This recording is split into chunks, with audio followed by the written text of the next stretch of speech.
Bonjour Steven, Bonjour Mathieu. bienvenue, je suis ravi de vous avoir avec nous. C'est moi qui suis honoré. Bon écoutez, donc aujourd'hui, nouveau podcast Cargo Family, on reçoit Steven Darmon, qui est donc jeune retraité mais récemment directeur France d'un commissionnaire en transport. Donc Steven va nous partager son expérience et aussi sa vision un peu du secteur du forwarding. Donc petit rappel, Cargo Family, donc les podcasts pour découvrir justement les personnalités du secteur cargo. On est un Mhm. secteur qui évolue, Oui. qui est dynamique et qu'on ne met pas forcément en avant. Donc on avait envie chez Cargo Family de partager vos parcours. Mhm. Donc on est ravis. Et avant de commencer de vous donner la parole, un petit bonjour donc, au sponsor de cette émission, Cargo School. Donc cette année, c'est Cargo School qui sponsorise l'émission. 25 formations en transport international, en douane, en intelligence artificielle et DGR en 2026. C'est une bonne nouvelle. Voilà. Bravo. Bah, écoutez Steven, bienvenue. Merci. Moi je suis ravi. Est-ce que vous pouvez déjà nous dire effectivement qu'est-ce que aujourd'hui vous voulez nous partager? Alors, dans un premier temps, pardon, excusez-moi. Dans un premier temps, c'est un récap de carrière très rapide. Le but, c'est pas de focaliser sur moi, mais c'est surtout de partager et de donner envie à des gens, qu'ils soient jeunes ou moins jeunes, d'exercer ce métier, parce que c'est un métier très riche, extrêmement passionnant, si on veut s'en donner la peine. Le transport a toujours existé depuis des millénaires. L'homme a toujours transporté des marchandises pour se nourrir, pour boire, pour construire. Donc c'est pas quelque chose de nouveau, mais c'est un métier qui est là depuis des millénaires et qui ne cesse d'évoluer. Donc c'est un métier sur lequel il y a des débouchés. On est ici sur la plateforme de Roissy, c'est un bassin d'emploi énorme. Vous prenez les ports maritimes, ce sont des bassins d'emploi énormes.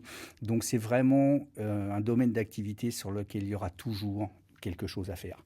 Donc c'est un métier captivant.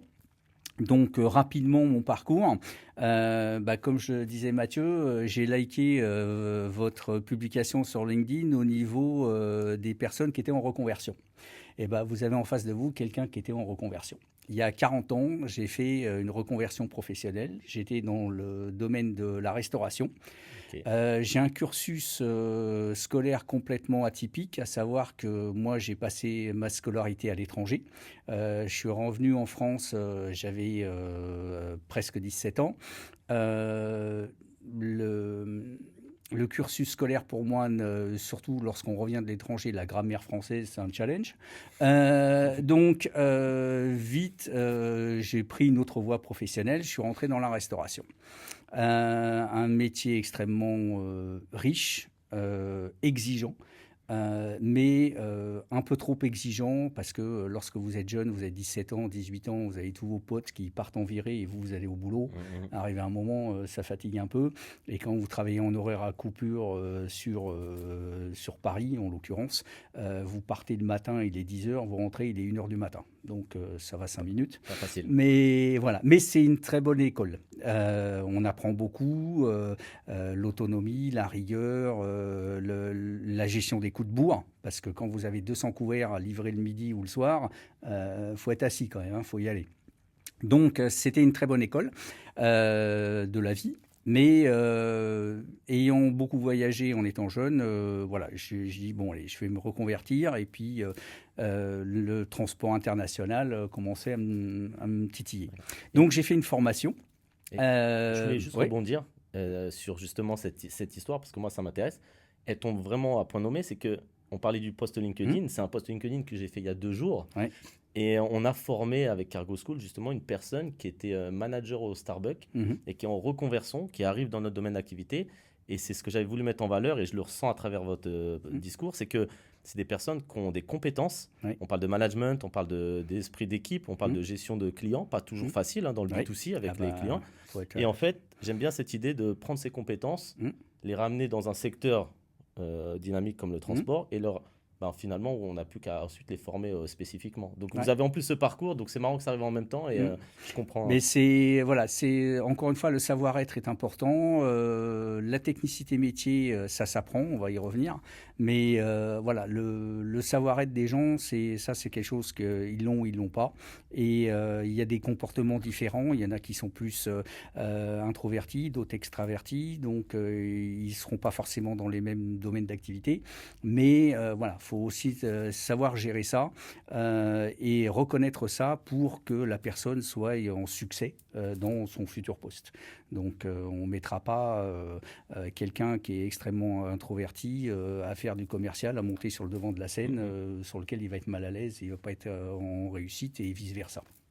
Vous mettez un commercial entre quatre murs au troisième sous-sol sous néon, je ne suis pas convaincu qu'il va performer longtemps. Donc, le savoir-être est important. Donc, tout ça pour dire que, voilà, donc moi, ma reconversion, elle s'est faite à l'époque par le Greta et j'ai été jugé par mes pairs à l'époque donc du SNACFA. Ce qui est maintenant le TLF. Mais donc j'étais jugé par mes pairs et j'avais obtenu à l'époque un diplôme de taxateur aérien. Alors ça ne dira rien aux jeunes aujourd'hui. Ils taxent encore des LTA quand même. Oui, ils taxent encore des LTA, mais alors sans jouer au vieux rabat-joie, mais c'est vrai qu'à cette époque, on avait des outils donc papier et non plus informatique parce que ce métier ne cesse d'évoluer avec beaucoup de choses, ça va extrêmement vite mais nous à notre époque on était vraiment obligés d'apprendre le métier grâce à des livres donc les TACT en l'occurrence et c'était pour nous notre Bible. Et donc, on taxait des LTA à la main. Donc, on remplissait toutes les cases des LTA à la main. Il fallait savoir ce qu'on y mettait dedans. Hein. C'est pas juste mettre des croix pour se faire plaisir. Et puis, parce qu'il ne faut pas oublier que c'est un contrat de transport. Donc, quand vous donnez votre contrat de transport à la compagnie aérienne, elle va honorer ce contrat. Si le contrat est mal rédigé, c'est pour vous. Et là, ce n'est pas la peine de blâmer la compagnie, c'est vous qui avez rédigé le contrat. Donc voilà, on était passé par cette période-là. Moi, j'ai eu la chance, et ce qui est important aussi, que ce soit pour les jeunes qui arrivent après des cursus scolaires ou des gens en reconversion, ce qui est important aussi, c'est dans l'intégration des équipes, c'est de pouvoir être forcément bien accueilli, avoir, on va dire, un parrain ou une marraine à poste équivalent pour l'accompagner dans l'intégration de l'entreprise, mais c'est aussi que son superviseur ou sa superviseure puisse aussi le challenger et le faire évoluer. Moi, j'ai eu cette chance-là. Quand j'ai commencé ce métier-là, j'ai ma responsable de service, mais ça m'a marqué dans le sens où elle m'a tenu responsable des erreurs que je pouvais faire à l'époque. Et donc, quand ça m'était arrivé de finir très tard le soir parce que j'avais fait des erreurs, il fallait rattraper mon erreur. Aujourd'hui, c'est un autre discours, c'est un peu plus compliqué. On y reviendra un peu sur le management des nouvelles générations. Ça m'intéresse d'avoir un peu l'avis. Mais les anciens du fret, on va les appeler comme ça, on avait une autre culture parce qu'il y avait des heures indues. Hein, on fermait des groupages le vendredi soir, il était 23h minuit. Hein, mais on faisait ça dans la bonne ambiance. Voilà, ça faisait partie du métier, on l'acceptait. Je ne dis pas qu'il faut y revenir, hein, c'est pas ce que je suis en train de vous dire. Mais je disais que voilà, il y avait cette cohésion d'équipe et puis souvent, il y avait une très bonne ambiance et les gens partageaient beaucoup. Mais c'était un métier effectivement extrêmement exigeant en termes d'investissement, d'horaire, de choses comme ça. Mais à la fois, avec le recul, on était des véritables techniciens du métier. C'est-à-dire que ce qu'il ne faut pas oublier, c'est qu'on sert toujours le client. Okay. Le téléphone sonne, oui, il faut le décrocher. Et puis, vous ne savez pas qui est derrière. Si c'est un client, si c'est un fournisseur, si c'est un confrère, si c'est un collègue à l'étranger, vous n'en savez rien. Et donc là, il faut être assis, il faut être préparé, il faut le prendre, et puis en fonction du scénario. Et derrière ça, ce qu'il ne faut pas oublier, c'est qu'on sert un client. Donc, le client fait appel à un commissionnaire de transport, dont c'est le métier, c'est un professionnel, c'est à lui de l'organiser au mieux. Et pour ça, il faut qu'il y ait du répondant derrière. Il faut des gens qui connaissent leur métier, qui savent donner une réponse et construire un transport qui soit réalisable. Et on a eu cette chance-là, nous, c'est que on était formés sur le papier et on savait exactement être des techniciens. Comme je le disais tout à l'heure, on a même appris les ABAC, donc les chargements dans les avions, les soutes d'avion, les types d'avions, parce que contrairement à ce qu'on croit, on ne met pas tout dans un avion où il y a certaines contraintes. Voilà, ça c'était le côté avantage. Ce qui est intéressant, c'est que en fait, chaque génération, on a un métier qui évolue, on a des outils qui évoluent. C'est vrai que nous, forcément, on le voit aussi comme un avantage. Nous, moi, j'ai la chance, donc je suis un ancien transitaire aussi, comme vous savez. Nous, on n'a pas connu la machine à écrire, on ne les a pas fait à la main, mais on avait encore des documents papier. Aujourd'hui, les nouvelles générations ont des logiciels comme WebCargo, Cargo AI, qui effectivement trouvent les solutions à notre place. Donc, je comprends l'idée, effectivement, peut-être d'une perte en technicité. D'un côté, les responsables étaient aussi contents parce qu'il y a une optimisation. Oui. Aujourd'hui, on va beaucoup plus vite.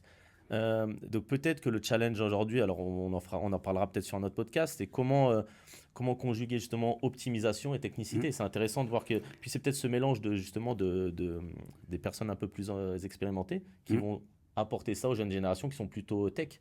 C'est là l'intérêt d'avoir des équipes à la fois multigénérationnelles et multiculturelles, c'est que effectivement les gens rentrant dans ce métier ont eu des formations ou un cursus scolaire, licence, master 2, que sais-je. Mais ça reste, selon le parcours, beaucoup théorique et l'expérience des gens de terrain, c'est là où l'accompagnement est important. Parce qu'encore une fois, derrière ça, faut répondre aux besoins du client. Et ça, c'est primordial. Et on ne peut pas se permettre de l'approximation. Je pense que ça ne marchera pas. Donc voilà, j'ai eu cette chance-là. Ensuite, pour revenir rapidement sur la carrière, donc j'ai évolué à des postes. Donc j'étais taxateur aérien, qui n'existe plus aujourd'hui. Ensuite, j'ai été responsable export, j'ai été responsable gateway, responsable du produit aérien, responsable sûreté, directeur d'agence. J'ai été j'ai fait du commerce, j'ai été key account manager. J'ai tout ça pour finir au final directeur France dans un groupe américain jusqu'à il y a quelques mois. Déjà, belle évolution, déjà bravo, ça montre. Déjà, j'aime bien l'idée, l'histoire, c'est qu'on peut partir débutant, venir d'un autre secteur et finir en haut de l'échelle comme directeur France. Combien de temps, pour résumer, cette évolution? Est-ce que c'est au sein de la même société et à peu près combien de temps pour ça? Aujourd'hui, pas qu'aujourd'hui, mais souvent pour évoluer, faut prendre son destin en main, il faut changer d'entreprise. Toutes les entreprises ne permettent pas non plus une opportunité. C'est de plus en plus rare quelqu'un qui va rester pendant 40 ans dans la même entreprise. Après, c'est une question d'envie. Moi, j'étais d'un tempérament où, au bout d'un certain nombre d'années, si ça devenait un peu trop redondant, c'était pas dans ma nature. Donc, j'avais toujours envie de me challenger, j'avais toujours envie de... et c'est ça aussi un des messages, c'est c'est un métier qui est extrêmement riche. Il y a toujours quelque chose à faire, on apprend tous les jours, mais faut s'en donner la peine et des moyens. C'est-à-dire que c'est pas un métier alimentaire, ça doit rester quelque part un métier passion. Alors c'est pas forcément un métier passion tous les jours, c'est pas ce que je dis. Il y a forcément de la redondance, mais c'est un métier qui permet d'évoluer pour ceux qui ont envie d'évoluer. D'accord ? C'est 3 ans, 5 ans, 10 ans en fonction. Mais aujourd'hui, on a un tel panel d'activités, parce qu'on ne parle pas que de transport, il y a du transport aérien, maritime, ferroviaire, routier, mais il y a aussi tout ce qui gravite autour. Il y a de la douane, il y a de la sûreté, il y a de la qualité, il y a de l'environnement, il y a de l'informatique. Vraiment, on touche... c'est un métier qui est impacté par beaucoup de domaines. Et ça permet, selon les inspirations des uns et des autres, d'évoluer. Donc, mais les opportunités, faut aussi parfois aller les chercher. Moi, j'aime beaucoup... c'était... je cherche son nom, je suis désolé. C'était le patron de Virgin. donc celui qui a créé Virgin Megastore Ok. et la compagnie aérienne, qui disait, ben voilà, si tu vois une opportunité et que c'est quelque chose qui te plaît et que tu as une partie des compétences, et ben accepte le poste et apprends les autres. Sortir de sa zone de confort et aller sur un Voilà. nouveau challenge. Donc pour résumer, c'était un peu ça, mon parcours. Ok. Donc voilà, après, Et Steven, si je oui. peux me permettre, ce que j'aime bien aussi, et je le dis souvent, c'est que je pense qu'il faut être impliqué. Ah, oui. En fait, de passion, pour moi, c'est surtout implication. Mm. C'est que je dis souvent aux jeunes qu'on forme, ou même les gens en reconversion moins jeunes, je leur dis, vous pouvez venir, appuyer sur le bouton parce qu'on vous a dit d'appuyer sur A. Pas de Mm. souci, vous serez payé, vous allez rentrer chez vous. Par contre, si vous allez challenger, vous recevez une cotation. Mm. Pourquoi j'ai ce prix-là? Est-ce que je peux trouver quelque chose de mieux? Et en fait, je pense que si aujourd'hui on veut évoluer dans notre métier, il faut être s'intéresser, il faut Oui. être impliqué, il faut vouloir sortir de sa zone de confort. Mm. On n'est pas obligé, mais je trouve qu'il y a dans notre métier, dans notre secteur, des possibilités en plus d'évolution qui sont variées. Après, je finirai je finirai cette parenthèse, mais on peut évoluer verticalement. Oui. Je vous donne un exemple, agent de transit export, superviseur export, Mm. responsable export, et on peut faire un peu comme vous, on peut partir sur du commerce. Mm. Faire agent export, partir sur, vous m'avez parlé de OCAM, donc Ouais. c'est du Key Account Manager, Mm.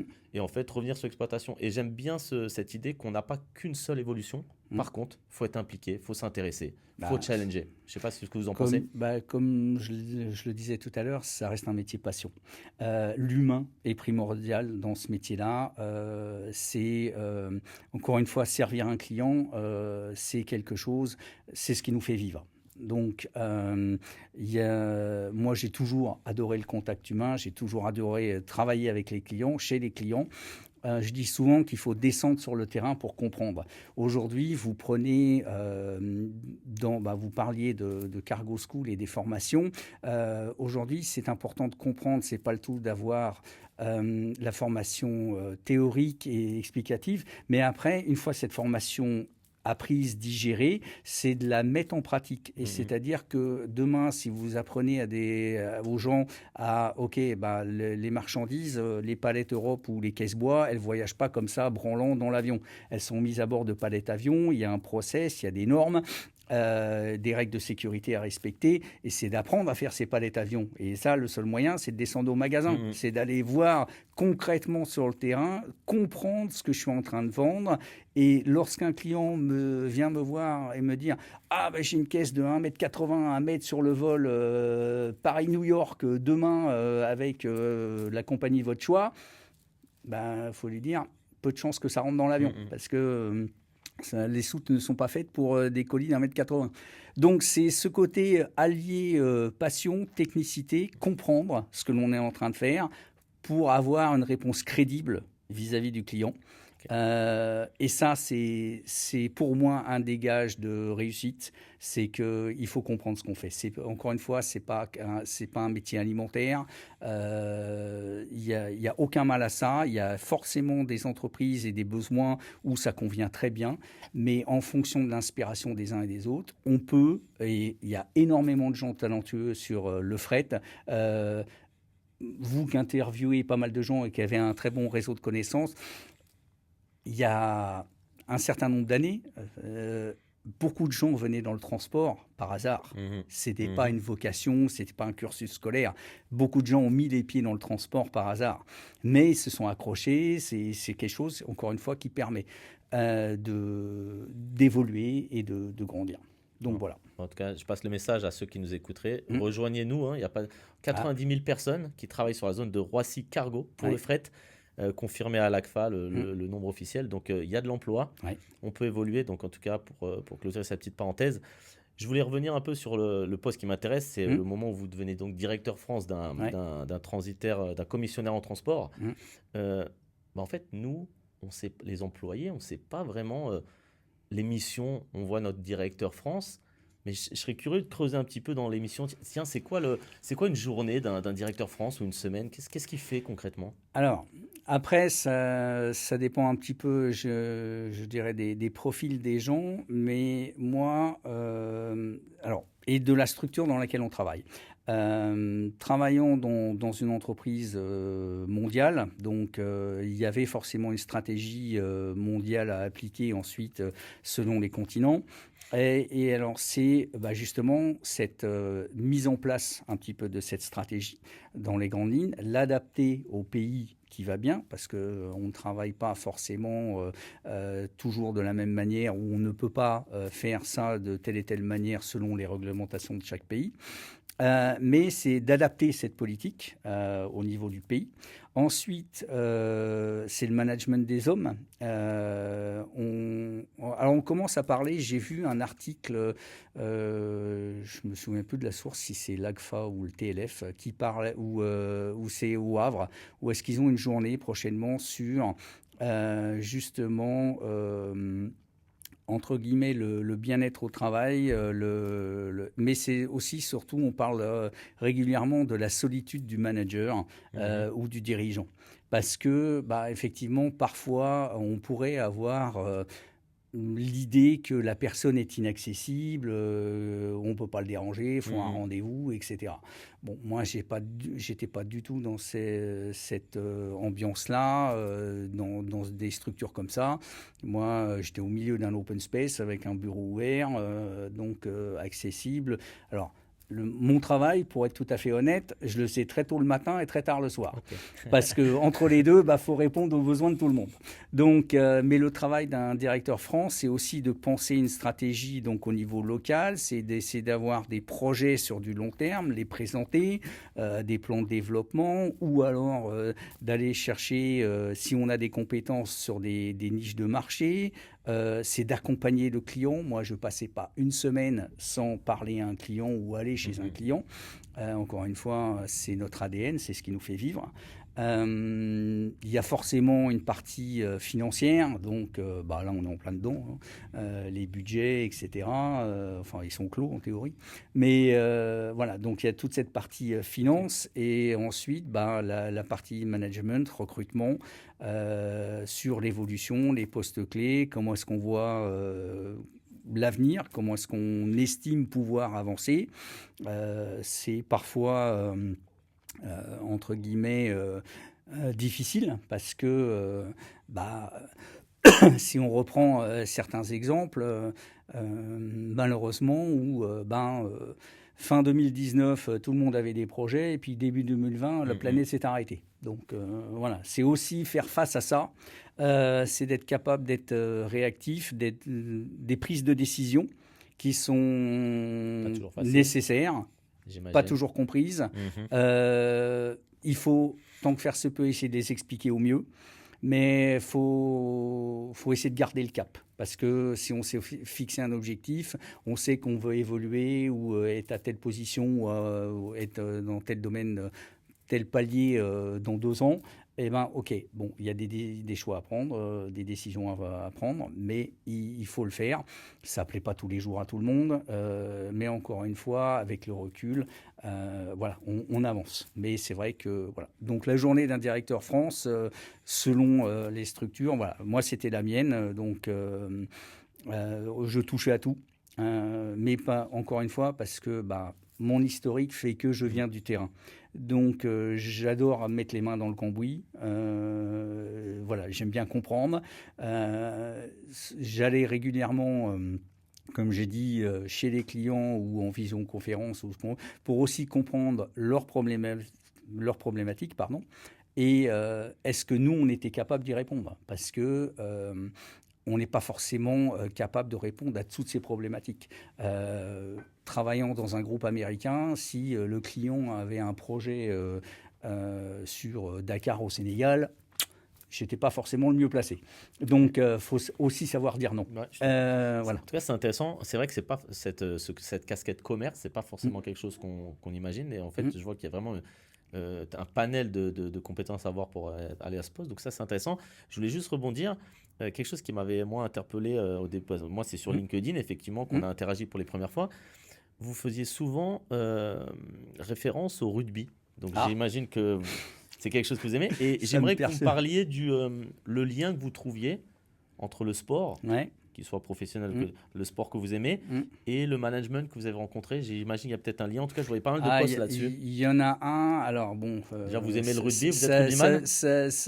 Alors non, non, j'ai pas du tout cette prétention-là. Oui, je suis passionné. Oui, j'adore ce sport. Je réfléchis même à maintenant. Alors, ce qui est pas du tout connu, c'est du rugby à 5. C'est-à-dire que c'est du rugby, mais il y a plus de contact. Okay. J'ai l'âge de mes artères, donc arrive un moment, on va essayer de les préserver un peu. Et moi, je suis un fervent défenseur d'ASIC, donc un esprit sain dans un corps sain. Donc, mais le lien que je fais avec ça, et c'était tout à fait parlant. J'ai eu la chance, j'avais un de mes patrons qui était aussi rugbyman à un très haut niveau. Et j'aime bien la métaphore. Alors, c'est que, alors c'est un petit peu moins vrai aujourd'hui, mais très longtemps, il n'y avait pas de nom sur les maillots des rugbyman. Il n'y avait pas de vedette, il n'y avait pas de star, il n'y avait pas, voilà. C'était, vous aviez un numéro et donc vous aviez un rôle à jouer. Et chacun a son rôle à jouer pour que l'équipe gagne ou perde et progresse. Et voilà, l'image que je garde, si je dois faire un parallèle entre la vie professionnelle et ce sport, c'est ça. C'est-à-dire que y a des commerciaux, il y a des opérationnels, il y a des financiers, il y a des gens de la sûreté, il y a des qualiticiens, il y a des informaticiens, il y a ce que vous voulez, d'accord ? Chacun est dans son rôle. Mais si c'est bien orchestré, bien organisé, c'est l'équipe qui gagne. Et il n'y a pas de superstar, Mbappé ou qui sais-je. J'ai rien contre. On va se faire des ennemis là. Non, mais je vais en citer un autre. Je ne sais pas, je ne suis pas fouteux. Aidez-moi. Ronaldo, Messi, merde, encore des ennemis. Bon. Voilà. Mais le parallèle que je fais, c'est ça. C'est vraiment. Notre métier, c'est pas un métier individualiste. Des acteurs qui ont une même mission, un même objectif. Il faut que tout le monde joue son rôle. C'est un peu ça. C'est ça. C'est exactement ça. C'est un beau concept. Et en plus, j'ai l'impression que dans le secteur, on peut encore l'élargir. Parce que moi, je dis souvent aussi que pour réussir un envoi export, qui est d'abord export, ensuite import, de A à Z, il faut que tous les acteurs, c'est pourtant des sociétés différentes, ça va être un transporteur routier, un entrepôt, une compagnie aérienne, un transitaire. Il faut que tout le monde joue son rôle pour que l'envoi arrive d'un point A à point B. Donc en fait, ça marche en interne et aussi en externe. Donc je trouve que l'image est assez parlante. Mais il faut être aussi très bon communicant parce que, effectivement, pour reprendre votre exemple sur l'export, on enlève chez le client, ça passe à Roissy, on sécurise, on fait ce qu'il faut, on fait la douane, on fait la LTA. Mais il faut qu'arriver à l'autre bout aussi que ça se passe bien. C'est pas le tout que si ça dorme 3 mois dans un entrepôt à l'autre bout, même si selon l'incoterme choisi, le client ne va pas vous demander d'aller jusqu'au bout, mais juste histoire de s'assurer que ça se passe bien. Parce que c'est là où le rôle de conseil d'un commissionnaire aussi est important, c'est que si arrivé à destination, la marchandise est coincée pour une raison X ou Y, le client, j'ai envie de vous dire, un petit peu légitimement, va vous en vouloir parce que vous n'avez pas tenu votre rôle de conseil. Et c'est là qui est important dans la construction de l'offre. Je m'arrête où ? Est-ce que votre client destinataire final dans le pays de votre choix est en mesure de dédouaner, récupérer, livrer ? Est-ce qu'il a son prestataire ? Est-ce qu'il faut qu'on le fasse pour vous ? Parce que, encore une fois, derrière ça, le client, lui, il a des enjeux et parfois importants. Encore une fois, on a un métier qui touche à un tas de domaines d'industrie. Donc, on a les classiques qui sont l'aéro, l'automotive, le pharma, etc. Mais vous transportez des animaux vivants, vous n'avez pas le droit à l'erreur.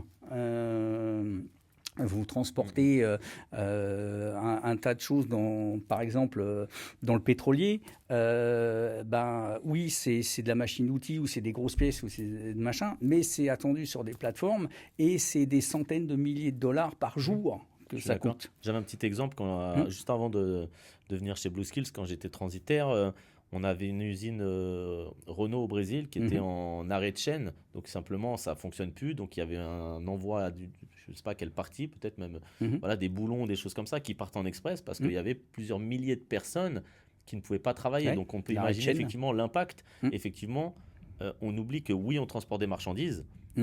Mais il peut y avoir un impact important, notamment les gens qui travaillent dans l'AOG, avec les avions qui sont cloués au sol et qui attendent justement des pneus ou des freins de réparation. Il y a des vrais impacts financiers, donc ça c'est important. Il y a quelque chose qui marque dans cet échange, et je crois que c'est la première fois qu'on le met autant en avant, mais je trouve que c'est hyper important, c'est le focus client. Ouais. Je vous entends souvent parler de clients, et c'est vrai que souvent, on va parler le digital, l'humain. C'est important, le management. Mais en fait, ce qu'on oublie, et c'est bien de le rappeler, en fait, c'est le client. Et juste pour, après vous laisser la parole, c'est que moi, je discutais avec un ami là, transitaire qui est dirigeant, et qui me disait, tu sais Mathieu, j'ai essayé de développer de l'IA, qui est important. Je développe un système de tracking.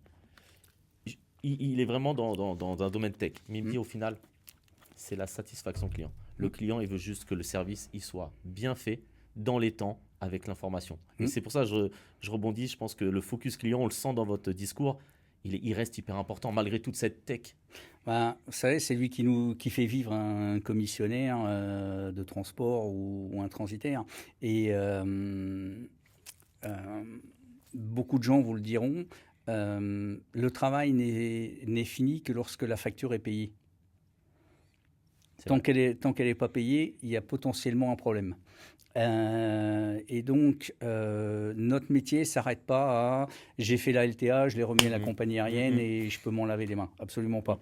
Le client vous demande de réaliser une prestation de transport. Vous avez une obligation de rôle de conseil. Derrière ça, si vous ne faites pas ce rôle de conseil, c'est là où je reviens donc justement avec le croisement de l'IA, c'est que c'est un métier de technicien et d'expert. On ne fait pas du transport en se levant, en allant se coucher le vendredi soir et puis tiens, lundi matin, non. C'est un métier qui nécessite d'apprendre, de comprendre pour pouvoir le proposer. Et derrière ça, si on échoue dans cette mission-là, bah, le client, lui, forcément, il va vous en vouloir. Vous mettez votre business à risque, parce que le client, c'est pas dit qu'il va rester longtemps. Mais c'est surtout que derrière ça, lui se trouve en grande difficulté vis-à-vis de son client final. Et comme vous disiez tout à l'heure, vous avez un arrêt de chaîne. Moi, j'ai eu la chance de travailler dans le domaine de l'aéro pour l'équipement, enfin le fabricant Airbus, le constructeur Airbus. Je peux vous dire qu'à Auger, il y en avait plusieurs par an et dont 2 en test. À 4 heures du matin, vous avez intérêt à avoir les yeux ouverts et savez être réactif. Et trouver la solution. Oui, et c'est là où la technicité métier est importante parce que l'IA, encore une fois, aide énormément. Ça évolue effectivement des tâches réparbatives. Il n'y a rien de passionnant à faire des tâches réparbatives, on est d'accord. Mais par contre, l'IA ne fera pas tout. Et comprendre ce qu'on fait, être force de proposition, etc. Oui, et d'être réactif. Et parce que derrière ça, c'est tout un réseau qui fonctionne. L'IA ne va pas prendre votre téléphone à 4 heures du matin pour appeler votre collègue à Singapour parce que l'avion est planté. C'est vous qui allez le faire. Donc, c'est là où je dis ça reste un métier où l'humain reste important. Ça sert à rien de lutter contre l'IA. Tout le monde va y aller dans tous les domaines, le médical, le transport, l'automobile, le domaine de votre choix. Mais par contre, faut pas croire que ça fera tout. Et moi, je suis convaincu que, encore une fois, un client, vous pouvez développer tous les outils que vous voulez. Le client, quand il vous appelle, il ne va pas vouloir parler à une machine. Il va vouloir parler à quelqu'un et qui va lui donner une solution, une proposition. Alors, si c'est une demande de cotation, entre guillemets, simple, oui, il peut aller sur votre site Internet, il fait sa demande de cotation, il l'a, pas de problème. Maintenant, l'IA répondra aux informations qui ont été données par le client. Si le client lui-même omet de renseigner les dimensions, omet de dire tiens, j'expédie des téléphones, tiens, ou des choses comme ça, on tombe sur le côté dangereux de la chose. Et là, c'est là où le réflexe du technicien de transport dit mais je transporte quoi ? Est-ce que c'est compatible dans un avion ? Est-ce qu'il y a une dangerosité ? Est-ce que vous voyez ce que je veux dire un petit peu tout ça ? Oui, ce que ça veut dire, c'est que vraiment, il restera de la place pour les techniciens. Pour les techniciens. Par contre, il faudra cette capacité de conseil. Mais je trouve qu'on l'a bien résumé. Capacité de conseil, technicité, focus client. Normalement, j'ai l'impression que si on suit ces 3 conseils, je pense que la personne peut évoluer et peut avoir un bel avenir dans notre secteur. entièrement. Mais encore une fois, il faut aller le chercher. Ça tombe pas tout seul. Voilà. Chacun voit midi à sa porte. Aujourd'hui, on parle énormément d'équilibre vie pro, vie perso. C'est vrai que c'est important. Mais souvent, le succès, l'évolution de carrière est liée à de l'investissement personnel et ça ne tombe pas forcément en tendant les bras tout seul parce que vous êtes joli dans le miroir ou que sais-je. Ouais. Écoutez, ça me fait une belle transition vers la dernière question parce que je ne vais pas vous demander ce qu'on vous souhaite. Là, la carrière est derrière. Ouais. Là, je pense que c'est que des années de bonheur. Par contre, ce que je voulais donc la dernière question qui va être un peu différente d'habitude, c'est quel conseil vous pourriez donner, alors pas forcément à des employés, mais là peut-être à des responsables de service ou peut-être à des OCAM qui vont passer bientôt directeur France ou qui vont bientôt avoir des postes à haute responsabilité. Quel conseil vous pourrez leur donner sur la gestion d'équipe? Comment? Alors, une question simple, comment on fait pour avoir une équipe qui fonctionne, qui avance? Alors, on peut se brancher pendant des heures. Les Non, grandes lignes. c'est la communication. Ça, c'est primordial. Il faut comprendre ces équipes. Tout le monde ne raisonne pas de la même manière, n'a pas les mêmes attentes, n'ont pas les mêmes niveaux de compétences. Donc, c'est de comprendre les points forts et les points faibles ou d'amélioration des uns et des autres. Et le rôle du superviseur, du manager, c'est de faire en sorte que l'équilibre soit atteint et que chacun tienne son rôle. Donc ça passe par la communication, ça passe aussi par du travail en individuel. Selon les entreprises, il y a des entretiens annuels, il y en a plusieurs dans l'année, début d'année, milieu d'année, fin d'année, etc. C'est aussi avoir un peu de disponibilité. C'est aussi... alors moi, je crois fort en ça, c'est montrer par l'exemple. C'est-à-dire, je vais t'aider à faire ça, pour que demain, tu sois en capacité complètement autonome de le faire. Et là, ça va libérer du temps au manager, au superviseur, pour lui continuer, lui ou elle, pardon, à continuer à faire son travail. Parce que derrière ça, il aura mis en valeur ses équipes, elles vont monter en compétences et ça va lui libérer du temps, lui ou elle, libérer du temps pour pleinement assouvir son rôle. Dans les grandes lignes, voilà. Et ça, c'est vrai à tous les étages. Souvent, lorsque une personne évolue dans l'organigramme et atteint un niveau entre un autre poste, un petit peu plus de responsabilité, ça a énormément de répercussions, sur les étages d'en dessous. Et on n'en est pas toujours conscient de ça. Et donc, c'est bien de préparer l'avenir, dire, OK, demain, je pense que cette personne-là, je la vois bien faire du commerce parce qu'elle a un super relationnel client, elle passe beaucoup de temps, elle est apporteur de solutions et on sent que c'est dans son ADN. Elle-même, elle semble avoir envie d'y aller.